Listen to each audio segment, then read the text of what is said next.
아, 아, 아. 시작할까요? 네.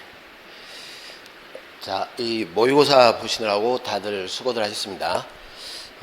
너무 점수에는 큰 연연을 하지 마시고, 내가 어느 정도를 알고 있는가, 이 정도를 테스트만 해도 아직까지는 충분하십니다. 자, 정답 위주로 제가 해설을 간단하게 하도록 하겠습니다. 이 행정법의 법원에 대한 설명인데, 여기서는 이제 행정법의 종류도 나올 수도 있고, 이렇게 법의 효력까지 같이 해서 출제를 할 수도 있습니다.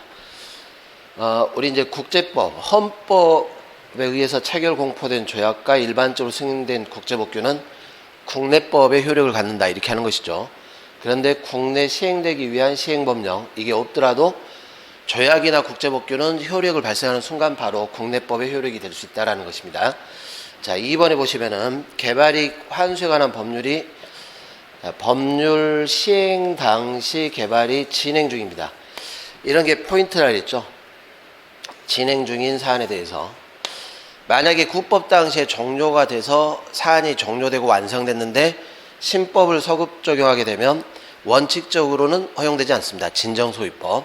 그러나 진행 중인 사업에 대해서 장차 개발이 완료되면, 즉 신법 이후에 개발이 종료가 되는 것이죠. 이 종료된 사안에 대해서 신법을 적용하겠다, 이 개발부담금을 부과하겠다, 이런 식의 개정이라면은, 자, 이런 것들은 부진정 소급입법이다, 이렇게 했습니다.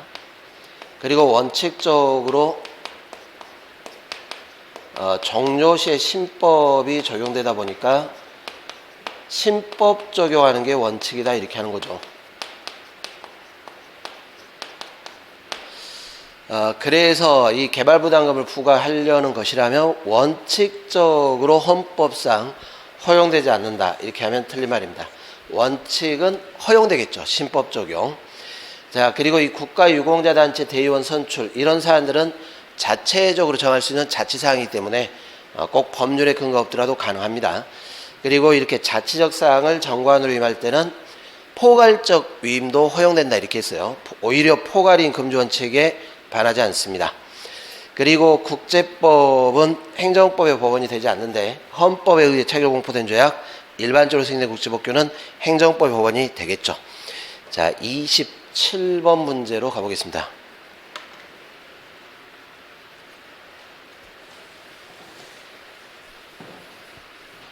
여러분들 모의고사 문제로는 27번입니다.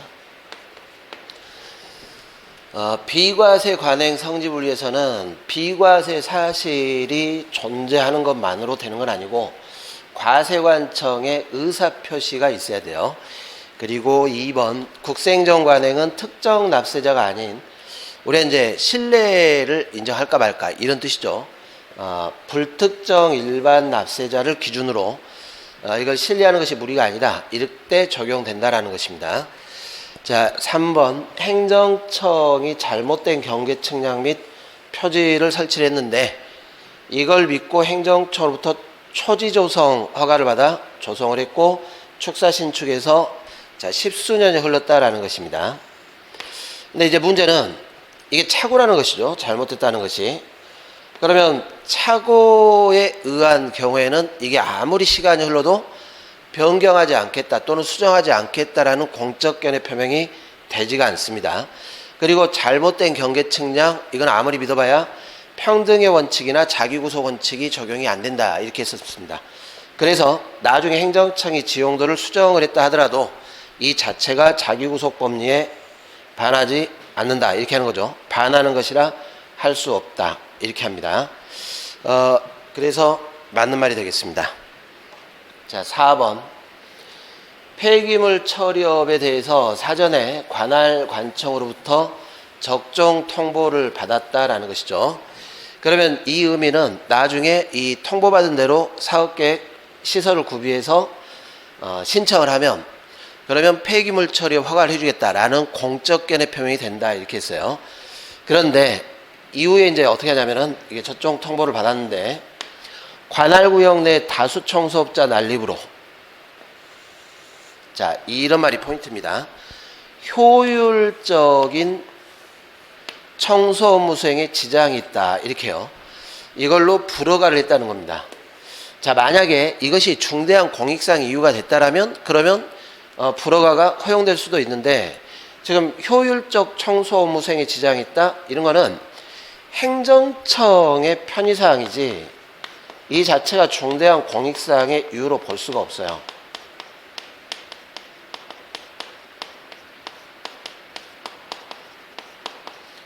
그래서 이걸 가지고는 만약에 이런 이유가 있다면 처음부터 적정 통보를 하지 말든가 이런 말이 나오겠죠. 그래서 이걸로는 거부를 하게 되면 신뢰보원칙에 반하게 된다라는 것입니다. 그래서 이 불허가는 재량권 일탈 남용으로 볼 수 없다. 틀렸죠. 신뢰보원칙에 반해서 위법이 될 겁니다. 자, 이 판례 유명한 판례죠. 이 청소년 예매채물 결정고시 된 만화인데 이걸 몰랐고 8일 후에 대여했다라는 이유로 700만 원의 과징금. 그러면은 이 사람이 8일 동안 법을 위반해 가지고 불법의 이득이 700만 원이다. 이런 취지인데 너무 과도하다 이렇게 했습니다. 재량권 일탈남용으로 위법이 될 겁니다. 자, 28번으로 가보겠습니다. 세 번째 문제 28번입니다. 법률관계와 관련해서 공정력, 확정력, 강제력, 행정행위, 권력관계에서만 인정되는 것이죠. 자, 관리관계는 재산관리라고 생각하시면 돼요. 재산관리.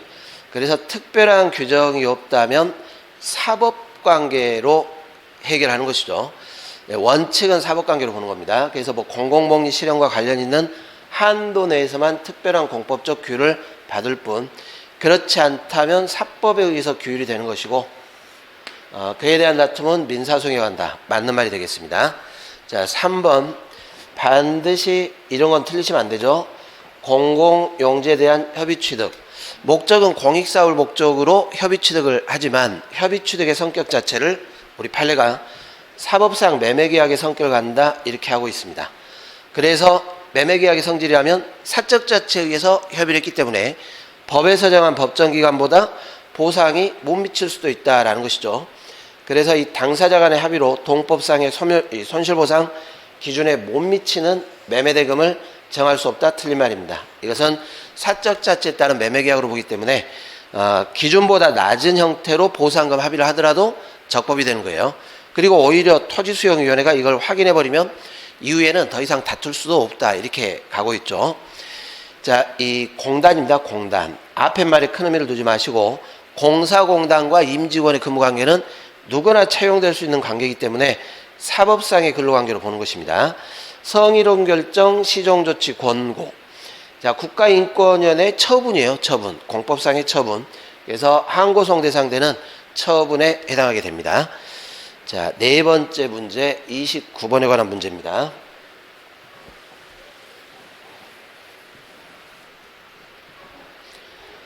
개인적 공권에 대한 판례 입장입니다. 자, 여러분들 이 재량행위라도 특정 처분을 요구할 권리는 없지만 응답받을 권리는 생길 수도 있죠. 무하자 재량 청구권. 그리고 이 다수설은 무하자 재량 행사 청구권 인정되면 과거에는 재량행위에 대해서 특정 처분을 요구할 권리 없다. 끝. 이렇게 한다 그랬죠. 그러니까 청구했다가 거부당해도 소재기를 못하는데 이제는 원고적격이 확대가 되는 겁니다. 재량 처분에 대해서도 다툴 수 있다. 이런 식으로. 자, 경찰관의 질서 유지에 대한 조치 권한은 일반적으로 재량. 맞아요. 경찰권을 발동할 것이냐 말 것이냐는 일반적으로 재량이죠. 다만 상황에 따라서는 결정 재량이 0이 될 수도 있어요. 네, 그런 경우에는 현저히 불합리하다. 이렇게 해버리면 위법이 되겠죠. 자, 4번. 개인적 공권은 성질상 공공성에 의해서 타인에게 이전되는 경우가 제한되는 경우가 많습니다. 이게 사건하고 차이점이다. 이렇게 했습니다. 자, 행정개입 청구권 어떨 때입니까? 결정 재량이 0으로 수축될 때죠. 그러면은 처분해야 될 의무로 전환되는 것이고 기속행위로 전환이 되게 될 것이다 라는 것입니다. 자, 그럴 때 문제는 이게 문제예요. 지금 처분해야 될 의무로 전환됐고 요구했더니 거부당하면 의무이행 심판은 된다 이렇게 했습니다. 행정심판으로 의무이행을 구하는 심판은 가능한데 이게 소송에서는 안 된다 이렇게 했었죠. 권력분립 입장에서 의무이행 소송은 우리 판례가 인정하지 않습니다. 자, 이 부분이 틀린 말입니다. 의무이행을 판결로 구할 수 있다. 일반적으로 우리 판례는 인정을 하고 있지 않습니다. 그래서 5번이 틀린 지문이 되겠습니다. 자, 30번 사인의 공법행위 신고입니다. 굉장히 자주 출제되는 영역입니다.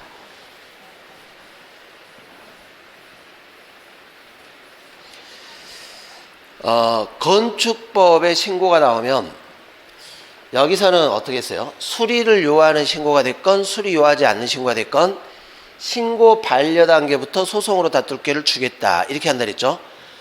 건축 신고에 대해서 수리를 거부했다 그러면 이 자체가 나중에 거부됐는데 건축을 개시했을 때 일정한 불이익 조치가 예정이 돼 있기 때문에 항고 소송으로 다툴 기회를 준다라는 것입니다. 그래서 1번이 맞는 질문이 되겠죠. 행정절차법에 규정된 신고는 수리를 요하지 않는 신고입니다.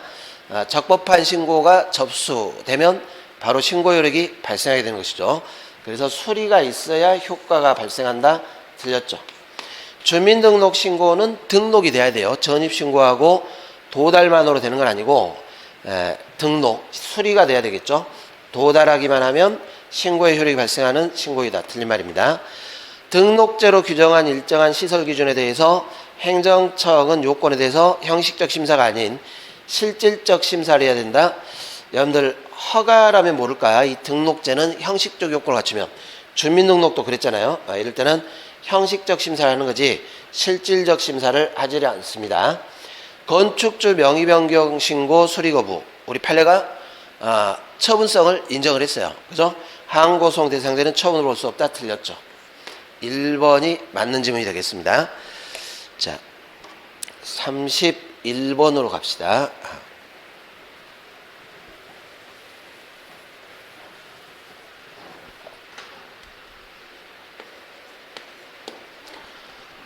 본래 행정행위를 전칙시킬 필요가 없다. 그러면 철회가 가능하죠. 이 철회할 때는 별도의 법적 근거를 요하지 않는다. 이렇게 했습니다. 맞겠죠? 본래 행정의 효력을 전속시킬 수 없는 사정 변경이 생겼다. 그러면 철회가 되는데 행정청 입장에서는 법적 근거 없더라도 철회가 가능하지만 이게 이제 재량이 되는 거죠. 일반적으로 상대방이나 이해관계인에 대해서 이 사유만으로 철회를 해달라 이렇게 요구할 신청권이 일반적으로는 인정되지 않습니다. 자주 나옵니다. 자, 과세처분 침익적이죠. 침익적 처분을 취소하고 이걸 다시 취소를 하더라도 원처분이 침익적일 때는 곧바로 원처분이 유지가 안 된다 이렇게 했어요. 원상회복이 되지가 않습니다. 그럴 때는 과세처분을 다시 하는 수밖에 없다 이렇게 했었죠. 본래 행정위를 다시 할 수밖에 없다. 맞겠죠. 자, 4번 적법한 건물에 대한 철거명령 무효입니다. 그리고 이 철거명령이 무효가 되면 그 후행행위인 대집행 계고도 당연 무효가 되는 것이죠. 행정행위 하자가 있거나 사정병이 있는 경우에 원칙적으로 직권취소 철회가 가능하지만 일정한 행정행위는 그 고유한 성질상 직권취소 철회가 제한되는 구속력. 자, 이게 뭐였습니까? 불가변력이다 이렇게요. 준사법적 행정행위 같은 경우에는 판단작용의 성격상 불가변력이 발생하게 됩니다. 맞는 질문이죠. 그래서 2번이 일반적으로 신청권 인정된다 이렇게 하면 틀린 질문이 되겠습니다. 자, 32번 문제입니다. 부작위 위법 확인 소송.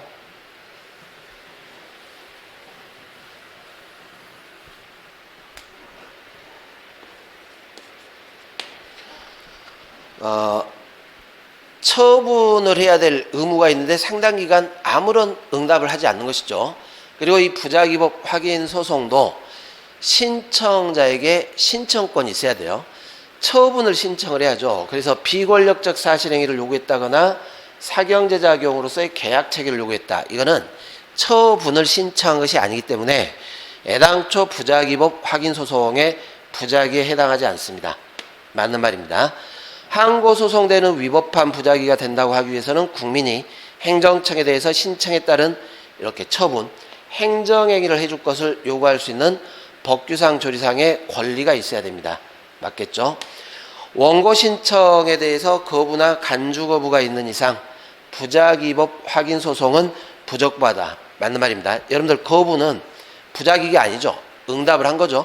처분 신청을 거부하겠다라고 응답을 했기 때문에 이것은 부작위가 아니에요. 부작위는 무응답이 돼야 됩니다.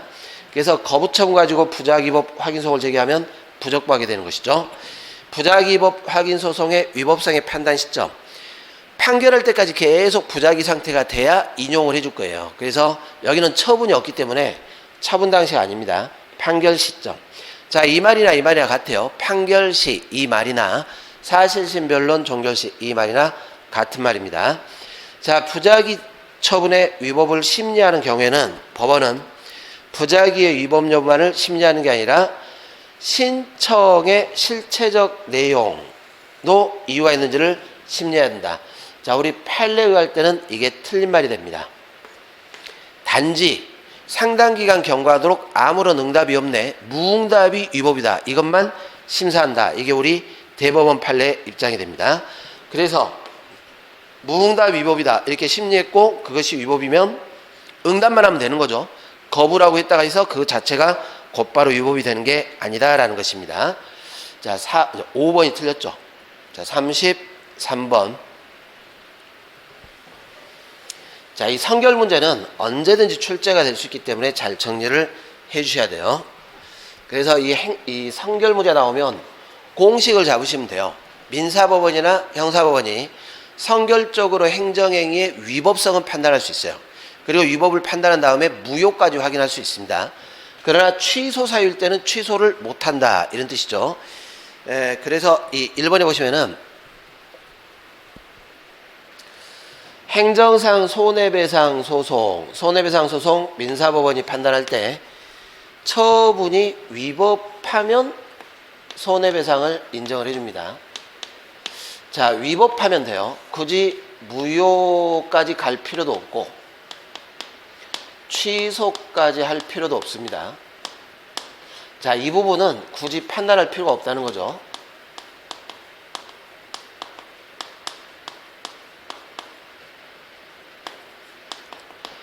그래서 이 뒷말이 문제죠. 처분의 하자가 중대 명백한 경우에만, 이럴 때만 위법성을 판단할 수 있다. 틀린 말입니다. 중대 명백하지 않고 취소 사유라 하더라도 얼마든지 성결적으로 위법성을 판단한 다음에 손해배상을 인정할 수 있다. 이렇게 가야 돼요.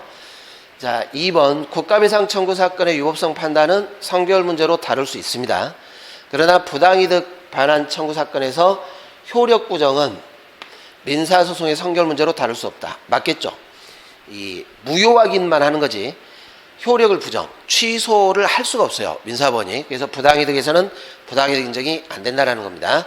3번 결론을 알아두셔야죠. 연령을 속여 발급받은 운전면허 취소 사유가 되는 것이고, 그러면 무면허 운전으로 기소가 됐을 때 형사법원은 취소권이 없기 때문에 성결적으로 무면허 처벌을 할 수가 없다라는 것이죠. 취소가 되지 않는 한 아직은 유효한 상태이기 때문에 무면허로 처벌을 할 수가 없습니다. 맞습니다. 처분이 당연 무효임을 전제로 민사소송을 제기했을 때 민사법원은 당연 무효라고 인정될 때는 이를 전제로 판단이 가능합니다. 조세가원합이 부당이득이 되려면 무효가 돼야 되겠죠. 취소 사유일 때는 취소를 못하기 때문에 유효라고밖에 판단을 못하는 것이고 부당이득 인정을 해줄 수 없다. 이렇게 가게 됩니다. 자, 34번으로 가보시죠.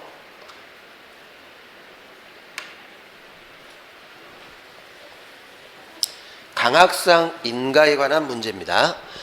자, 의의를 꼭 잡고 가시면 돼요. 기본행위가 있고 기본행위의 효력을 보충적으로 완성하는 것이 강학상 인가가 되는 겁니다. 그래서 임원 선출, 이게 이제 기본행위죠. 기본행위가 불성립 무효가 돼버리면 거기에 따른 인가가 있더라도 보충행위다 보니까 기본행위가 유효가 되지는 않습니다. 맞죠? 사립학교법인의 이사사님 결의 효력에 관해 다툼이 있습니다. 기본행위를 다투고 있다라는 것이죠. 기본행위의 무효를 주장하면서 인가를 다툴 수는 없어요. 기본행위를 다퉈라 이렇게 하는 겁니다. 그래서 임원 취임 승인 인가처분이죠. 승인 처분의 무효 확인이나 취소를 구할 법률상 이익은 인정되지 않습니다. 맞는 말입니다.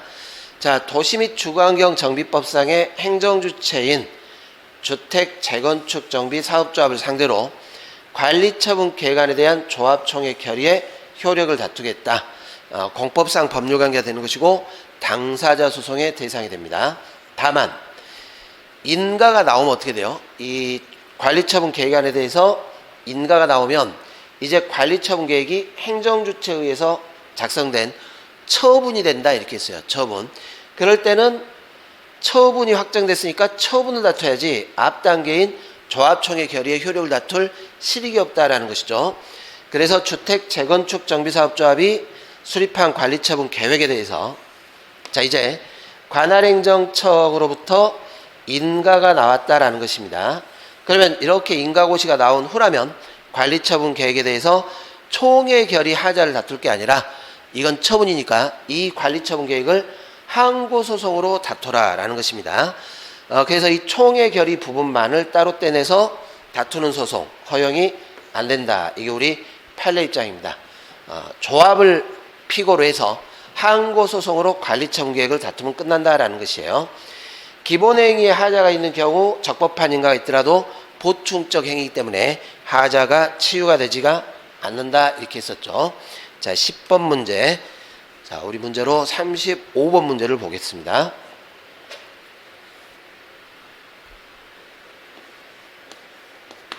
강학상 허가에 관한 문제가 되겠습니다. 금지 해제다 그랬죠. 자유 영역인데 금지 해제. 자 원칙적으로 허가는 신청시법이 아니라 허가시법, 처분시법을 따라가야 돼요. 그래서 원칙적 개정 전 법령 틀렸죠. 개정된 신법에 따라 허가 여부를 결정을 해줘야 됩니다. 처분시법. 채광계획 인가로 공유수면 점용 허가가 의제가 됩니다. 그러면 이 채광계획 인가가 주된 인허가가 되겠죠.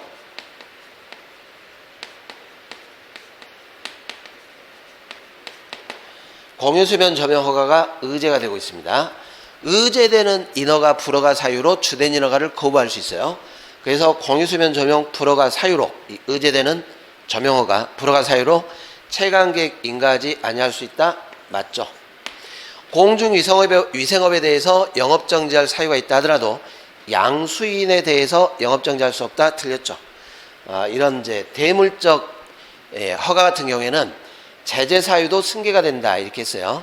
자 허가는 처분 형식뿐만 아니라 법규 형식의 허가 인정되지 않습니다. 이런 법규 형식은 두 가지예요. 의무 발생, 하명, 권리 발생, 특허 이 두 가지만 가능하고 나머지는 다 처분 형식이 돼야 된다 이렇게 했습니다. 개발 제한 구역 내 건축 허가, 재량행위죠. 애외적 허가. 요건이 구비된 경우 반드시 허가를 해야 되는 기속행위다. 틀렸죠. 애외적 허가로서 재량행위로 봐야 된다라는 것입니다. 자, 36번 문제입니다.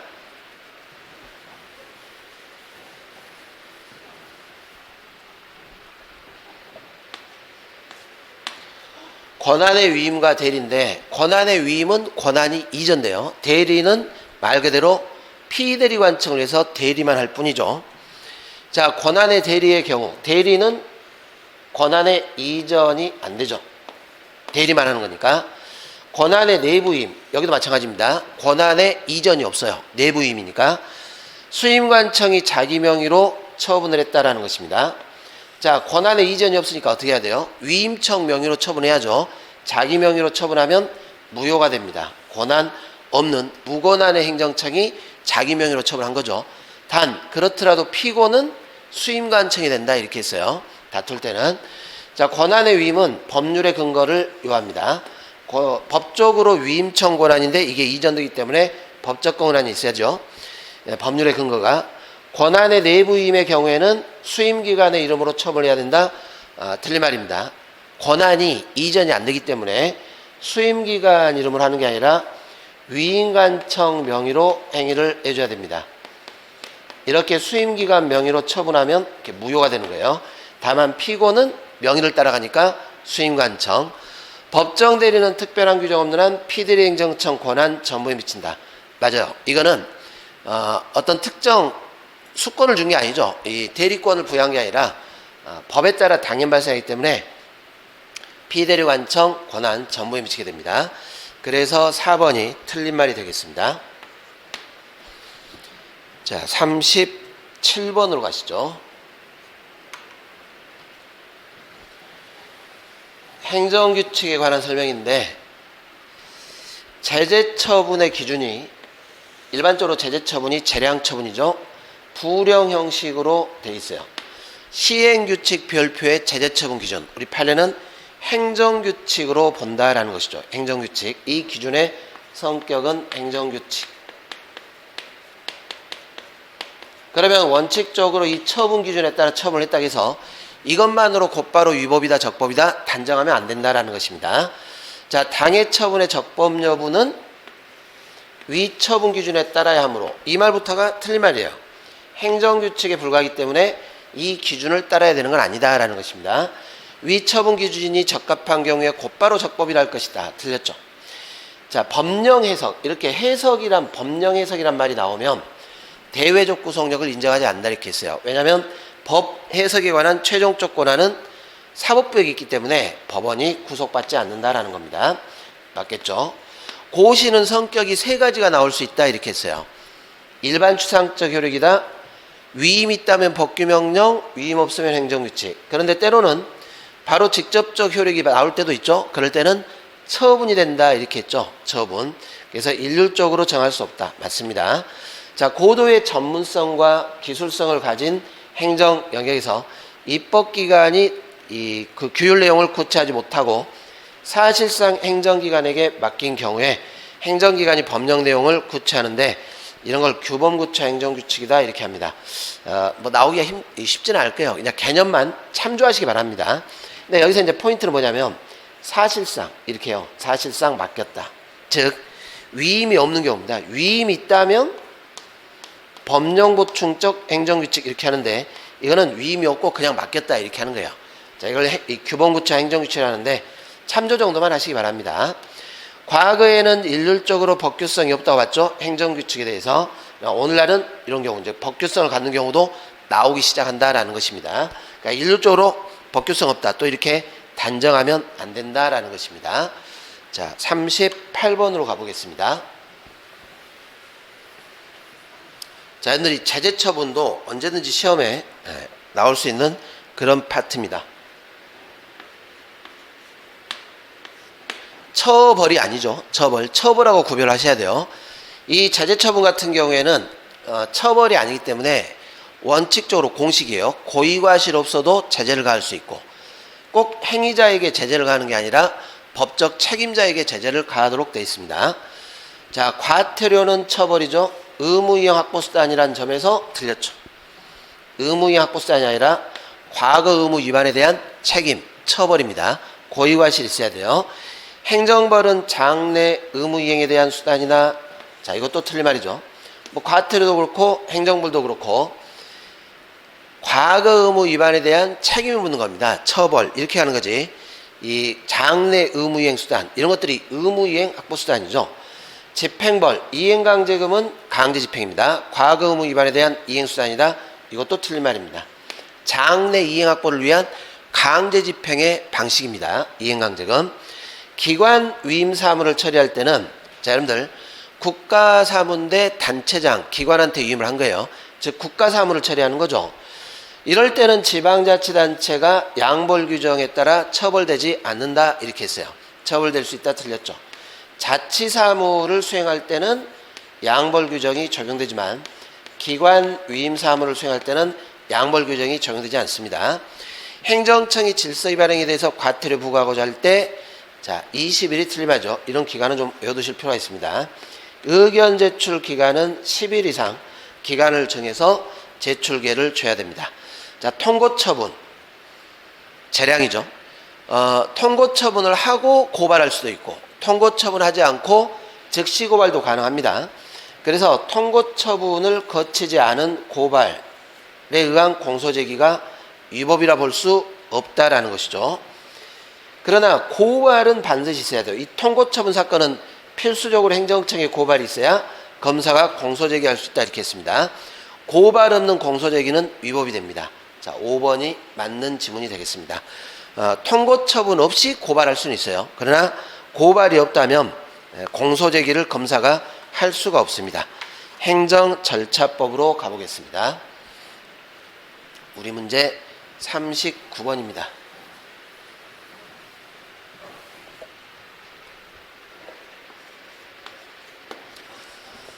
다수 당사자 등이 공동으로 행정 절차에 관한 행위할 때, 자, 어떻게 됩니까? 너무 당사자가 많으면 절차가 번거로울 수 있기 때문에 선정 대표자를 선정할 수 있고, 자, 만약에 선정을 했는데, 선정을 안 해요. 선정 요구를 했는데, 그러면 이 절차가 지연되는 걸 방지하기 위해서 직접 선정할 수도 있다, 이렇게 했어요. 행정청이 직접 선정도 가능합니다. 자, 법령 등에서 요구되는 자격이 없거나 없어지게 됐습니다. 그런데 반드시 일정한 청구를 해야 돼요. 그리고 이게 재판 등에 의해서 증명이 됐어요. 자, 이럴 때는 어떻게 돼요? 의견 청취 절차 생략사유죠. 의견을 들어보나만 하다. 미리 사전 통지를 해야 된다. 틀렸죠. 사전 통지 의견 제출 생략사유가 됩니다. 행정청이 당사자에게 의무를 과하거나 권익을 제한하는 처분, 침익적 처분입니다. 의견 제출 기회를 주지 않았다면 청문이나 공청회를 개최해야 한다. 반대요. 청문이나 공청회를 개최하지 않았다면 의견 제출 기회를 줘라, 이렇게 하는 겁니다. 이 청문과 공청회는 개최 사유가 있다 그랬어요. 그래서 개최 사유에 해당하지 않아서 이걸 개최하지 않을 때 의견 제출 기회를 주는 겁니다. 그래서 의견 제출은 청문과 공청회에 대해서 보충적 관계다, 이렇게 했죠. 다만 청문이나 공청회를 개최했다면 그러면 반복적으로 줄 필요는 없다라는 것입니다. 자, 4번. 행정청이 당사자에게 의무를 과하거나 권익을 제한하는 불이익처분을 하고 있죠. 그런데 당사자 등에게 처분의 사전 통지를 하고 의견 제출 기회를 줘야 되는데, 여기서 당사자는 어떻게 돼요? 당사자는 불이익처분에 직접 상대방이 되는 자를 뜻해요. 당사자는 직접적인 상대방. 자, 등은 제3자 이해관계인데, 이해관계 있다고 해서 모두가 제3자 이해관계이 되는 건 아닙니다.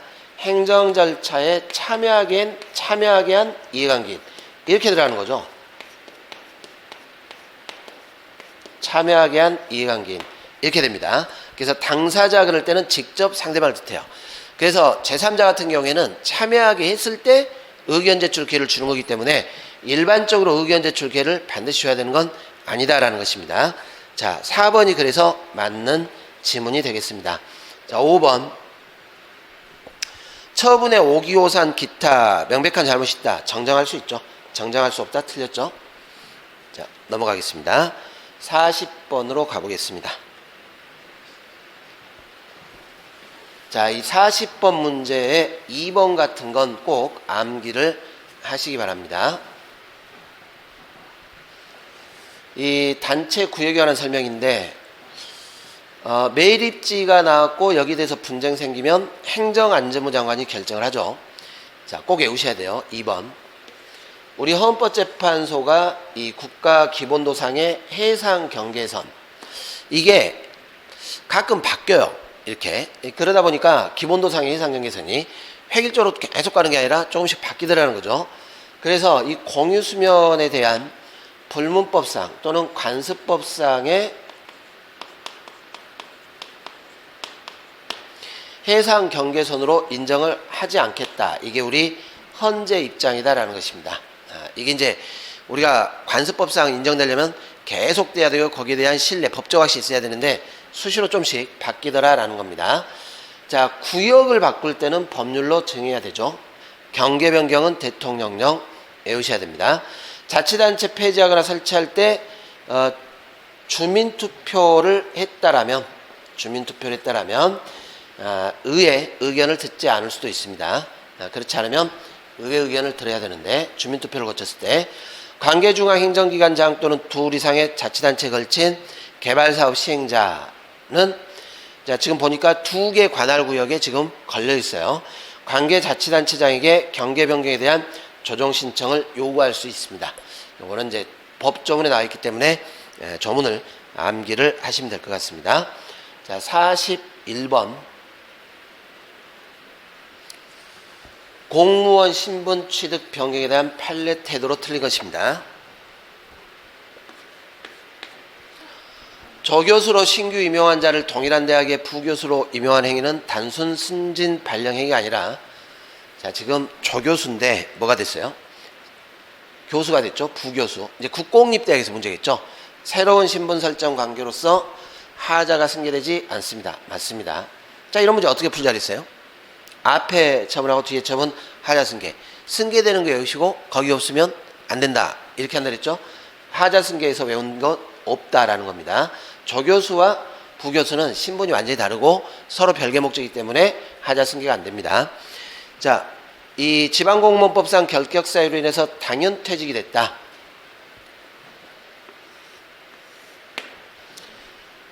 그리고 이걸 인사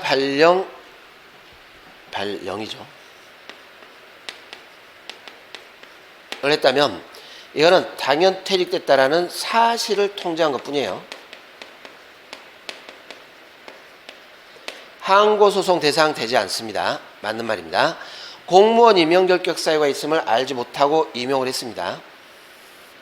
사후에 이를 발견해서 취소한다. 임용 결격자 임용하는 건 무효다 이렇게 했죠. 그러면 이 취소는 무효를 확인하는 것에 불과하다라는 것입니다. 그래서 실내보호나 소멸시효 적용이 안 된다라는 것이죠. 면직 처분에 있어서 처분 사유 설명서 교부 효력 발생 요건이다. 자, 여러분들 이거는 이유제시예요. 이유제시.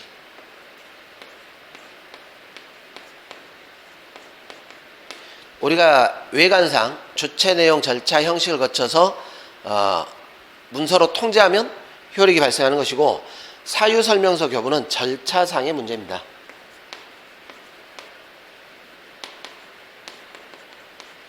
그래서 그 효력 발생 요건이다 이렇게 해버리면 이게 틀린 말이 됩니다. 상사 등의 강요에 의해서 의사표시에 의한 면직 처분인데 위법한 것으로 취소 또는 무효 사유가 된다. 맞겠죠? 이 강요의 정도에 따라 달라질 거예요. 강박의 의사가 의사 자유를 박탈할 정도다 이렇게 해버리면 무효가 되는 것이고 그 정도가 아니면 취소 사유가 되게 됩니다. 자, 42번으로 가시죠.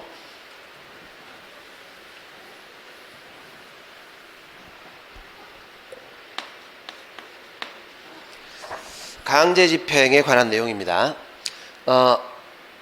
공유재산 이걸 보시라 했어요.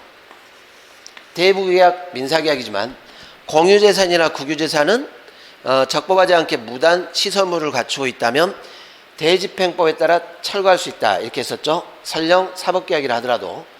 자, 현행 건축법상 이행강제금에 대해서 항고소로 다툴 수 있다. 맞아요. 구건축법은 별도의 불복 절차가 있었는데 지금은 삭제됐다 이렇게 했었죠. 국유재산 매각대금은 국세관계 채권 중에서 체납처분비, 가산금, 국세 틀렸죠. 국세가 우선 배분되는 겁니다. 자, 4번 과세관청이 체납처분 행하는 압류재산 공매 처분이죠. 항고소송 대상됩니다. 대체성 없는 의무에 대해서는 대집행이 인정되지 않는다. 맞아요. 비대체적일 때는 대집행이 성질상 허용되지가 않는다 이렇게 했습니다. 자, 43번으로 가보겠습니다.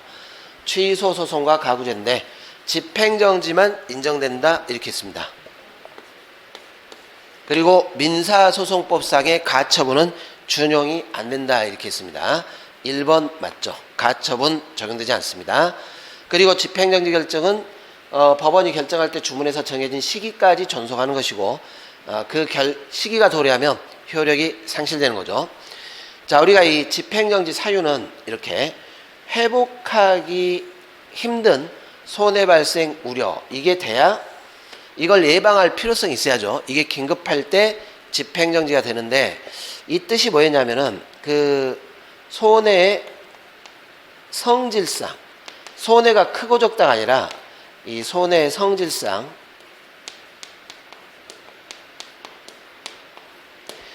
금전으로 구제하기가 곤란한 일체 손해를 뜻한다 이렇게 했습니다. 금전으로 구제하기가 곤란한 일체 손해 이런 손해예요. 성질을 보는 거예요. 그런데 이 시설비 회수는 비용이죠. 비용. 이거는 얼마든지 나중에 판결 후에 그 비용은 금전으로 구제가 가능해요. 그래서 우리 판례가 이 시설비 회수 같은 경우에는 이 회복하기 힘든 손해 이걸로 인정을 하지 않습니다. 이게 이제 인정된다면 집행정지가 가능할 텐데 이런 사유로는 집행정지 인정 안 해주겠다 그런 뜻이에요. 자, 집행정지는 법원이 직권에 의해서도 가능하죠. 아주 중요합니다. 거부처분이나 부작위는 정지 대상의 처분으로 보지는 않습니다. 집행정지가 인정이 안 된다 이렇게 보는 게 우리 대법원의 입장이 되겠습니다. 자, 44번 국가배상 문제로 가보겠습니다.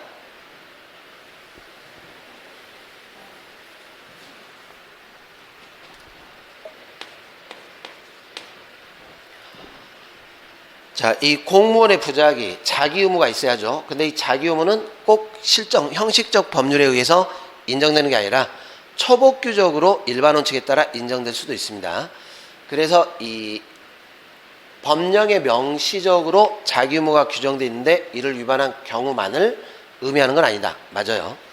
연들 수익적 처분도 국가배상 인정될 수도 있습니다. 어떤 경우일까요?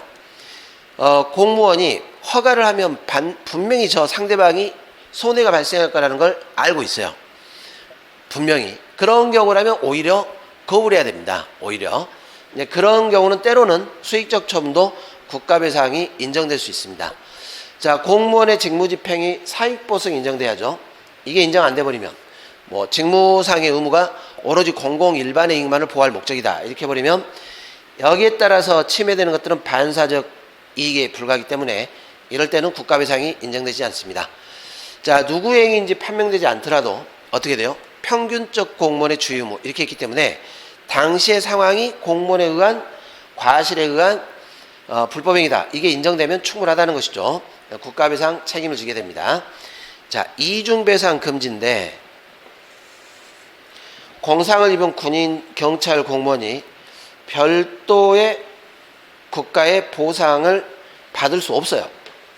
그러면 국가배상 청구 가능하겠죠. 우리가 이중배상이 금지되는 것은 다른 법령 등에 의해서 보상이 가능할 때죠. 보상이 가능할 때 손해배상 청구를 인정 안 하겠다 이런 말이고, 이게 불가능할 때는 손해배상을 해줘야 되는 거예요. 보상이 가능하니까 손해배상을 안 해주겠다, 손해배상을 인정 안 하겠다 이런 말이고, 보상이 불가능할 때는 그러면 손해배상 당연히 인정을 해줘야 되는 겁니다. 그래서 5번이 틀린 말이 되겠습니다. 자,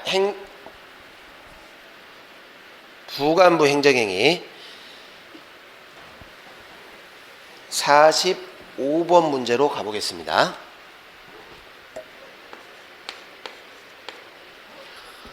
부담부 행정에는 처음부터 효력이 당연히 발생을 하죠. 처분은. 그러니까 부담을 이행하지 않더라도 의무불이행이지 바로 행정행위까지 효력이 실효되는 건 아닙니다.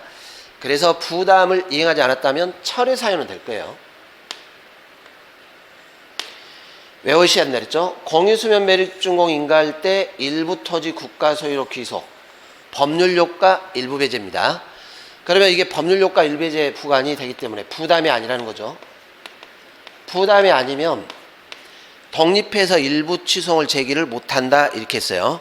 그래서 이 소를 각하를 했다, 위법하지 않다는 게 우리 판례 입장입니다. 자, 행정청이 관리처분 계획에 대해서 인가처분을 하면서 기부채납과 같은 조건을 붙일 수 있다. 자, 여러분들이 관리처분 계획에 대해서는 총회 결의를 다 거친 사안이기 때문에 인가를 할 때 행정청은 법에서 정한 사안들을 관리처분 계획으로 다 정했냐 이것만 보는 거예요. 그래서 한다 안 한다 이렇게 해야지. 여기 같은 경우에는 만약에 인가 단계에서 갑자기 새로운 부담을 붙여버리면 조합원들이 문제가 되는 거 아닙니까? 이미 총회 결의를 거쳤는데 새로운 의무를 부담하게 돼버린다라는 것입니다. 그래서 원칙적으로 조건을 붙일 수 없다 이렇게 하는 겁니다. 이따가 틀렸죠. 자, 나머지는 염려 보시되 5번 같은 거, 이 점용기간 이게 대표적으로 본질적 요소가 되는 것이고, 점용기간에 위법이 되면 전부를 위법으로 한다 이렇게 했습니다. 자, 21번 문제로는 46번 문제입니다.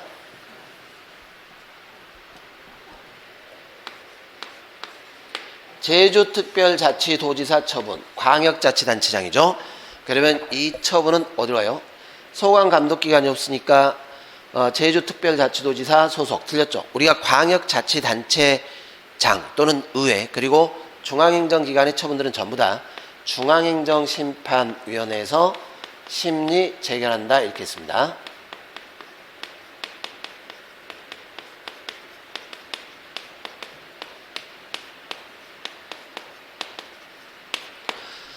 다수 청구인이 공동으로 심판 청구하는 경우 3인 이하 대표자 선정할 수 있고, 그런데 행정심판위원회가 필요하다고 인정하는 경우에 대표자를 선정할 수 있다?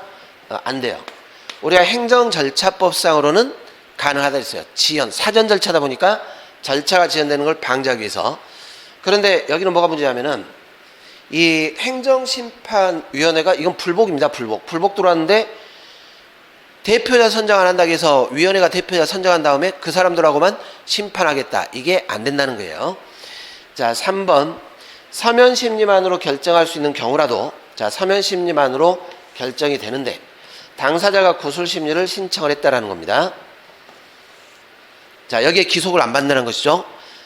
구술심리를 신청했다 하더라도 서면심리만으로 충분하다. 그러면은 서면심리로 끝낼 수 있습니다.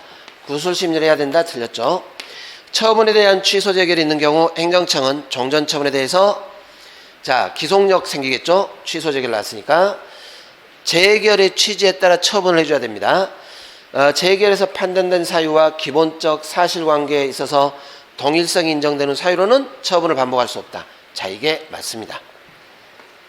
반복금지죠. 반복금지. 이 동일한 사유로 동일한 처분 반복금지, 반복 처분을 금지하는 겁니다. 라고 기속력이 생기게 됩니다.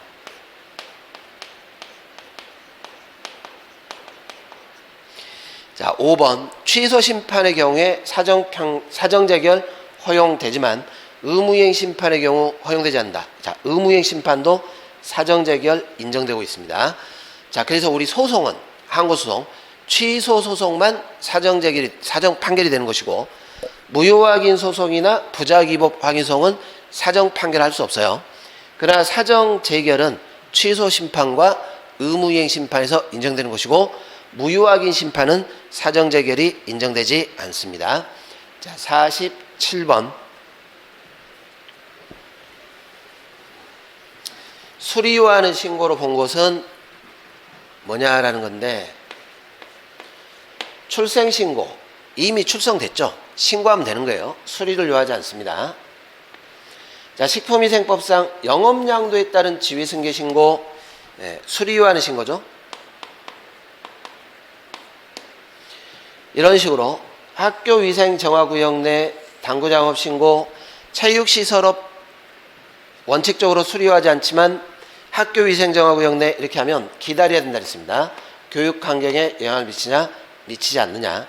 뭐 출생신고나 사망신고 똑같죠. 이미 출생했고 사망했기 때문에 신고만 하면 됩니다. 수산제조업 신고도 수리를 요하지 않습니다.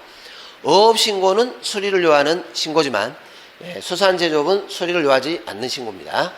자, 전입신고, 등록이 돼야 된다 그랬죠. 수리를 요하는 신고가 됩니다. 그래서 니은, 디귿, 비읍 이렇게 세 개가 수리를 요하는 신고가 되겠습니다. 자, 48번 문제. 기속행위냐 재량행위냐를 구별하는 거 굉장히 중요하다 그랬습니다. 48번. 자, 인허가는 어떻게 해요? 누구나 자유롭게 할 수 있다. 그러면 원칙적으로 해줘야 되겠죠. 요건 갖추면. 개인행위들. 대중음식점 누구나 할 수 있죠. 영업허가 기속이 됩니다. 강학상 허가가 되겠죠. 자, 시험 문제 출제. 출제자가 결정할 문제예요. 다수 학생은 판단 여지로 보지만 우리 판례는 재량으로 보고 있습니다. 공유수면 매립 면허. 누구나 자유롭게 매립을 해라. 누구나 할 수 있다. 안 된다는 거죠. 이거는 특허가 될 것이고 재량이 될 겁니다. 자, 원래 제재 처분은 재량인데 이 무단점유자에 대한 변상근무가 이거는 일률적으로 일단 부과를 해야 돼요. 무단점유라면. 그리고 원래 사용료의 20%를 반드시 추가시켜야 됩니다. 그래서 제재 처분이지만 기속행위다 이렇게 했어요. 이걸 외우셔야 했죠. 기속행위 재처분. 개발제한구역 내 건축허가. 건축법의 건축허가는 기속이 되겠지만 이렇게 제한이 붙게 되면 예외적 허가고 재량이다 라는 것입니다. 행정청의 재량처분. 청포도검 화약류 단속법에 따른 면허 취소. 자, 지금 법을 위반했어요. 그래서 면허 취소하죠. 이 사람 총을 소지하고 있는 사람이에요. 위험하죠. 일률적으로 반드시 면허 취소하라 이렇게 한다 그랬죠. 기속행위가 되는 겁니다. 그래서 재량에 속하지 않는 건 기역, 리을, 비읍 이렇게 정답이 4번이 되겠습니다. 자, 49번으로 가보겠습니다.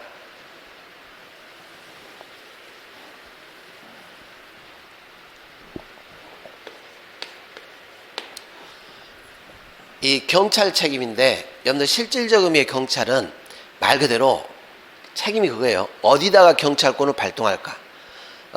사회 질서에 위해를 가하는 원인 되는 곳에다가 책임을 묻는 겁니다. 경찰권을 발동한다. 자, 여러분들 상태 책임은 그 사람의 행위 책임이 아니죠. 물건의 상태에 따라 사회 질서가 침해되고 있습니다. 즉 책임자가 고의과실이 있냐를 불문하고 경찰 책임이 인정되는데, 경찰상의 행위 책임에 있어서는 행위자 과실 여부에 따라 책임 인정된다. 자, 여러분들 경찰 책임은 처벌이 아니잖아요. 처벌이 아니라 예를 들어 뭐 이런 거 아닙니까? 지금 주유소에 부정유발 유가 유통되고 있어요. 단속해가지고 그거를 막는 거예요. 이게 경찰 책임. 고의과실을 요하지 않죠. 그래서 뭐 행위 책임이 됐건 상태 책임이 됐건 위반자가 있으면 거기다가 경찰권을 발동하는 것이고 고의과실을 요하지 않습니다. 이거는 뭐 행위 책임도 똑같습니다. 다만 이제 이 책임이 승계되냐 안 되냐 할 때는 상태 책임은 승계가 되겠지만 물건이 이전됨에 따라, 그러나 행위 책임은 원칙적으로 승계가 안 된다 이렇게 하는 것이죠. 자, 원칙적으로 원인 발생자가 아닌 직접적 책임이 없더라도 3자가 책임자가 될 수도 있어요. 상황이 긴급할 때 그렇습니다. 상태 책임의 범위에는 경찰상 위해를 야기시키는 물건의 소유자뿐만 아니라 사실적 지배력을 갖고 있어도 책임자가 될 수 있어요. 꼭 소유권자나 법적 책임자가 될 필요는 없죠. 법적 어떤 권한을 갖고 있을 필요는 없습니다. 경찰 책임론은 경찰권 발동의 대상자가 누구냐 이걸 보는 거예요.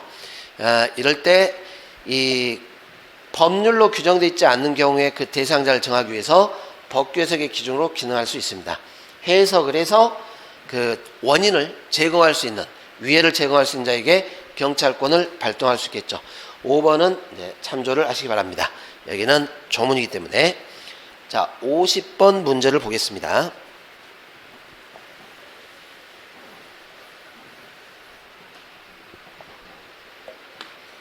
공물의 사용관계입니다. 판례는 기부 체납받은 국유재산의 사용허가도 일반 사용수익 허가와 동일하게 특허로 본다라는 것인데, 기부 체납받은 국유재산 사용허가, 국가 소유죠. 이게 이제 조금 지문이 그렇긴 한데, 우리가 이제 국가에게 기부 체납해가지고 국가가 행정재산으로 만든 다음에 사용수익 허가하는 거예요.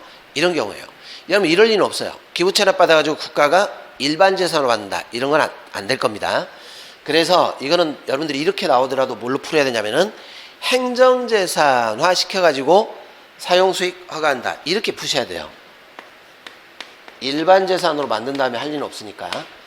그래서 일반 사용수익 허가와 동일한 특허로 본다, 이게 맞습니다.